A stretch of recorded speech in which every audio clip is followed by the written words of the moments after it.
ना सुना ना हाँ काहे भागतारू दिल में हमरा धोके आवा अपन राजा के पाजा में घुसू के आवा ओहो हटी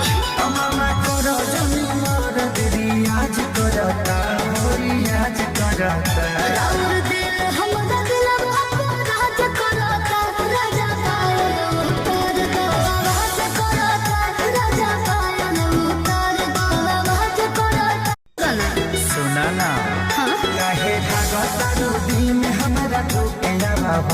अपन राजा के पाजा में घुसू के आवा ओहो हटी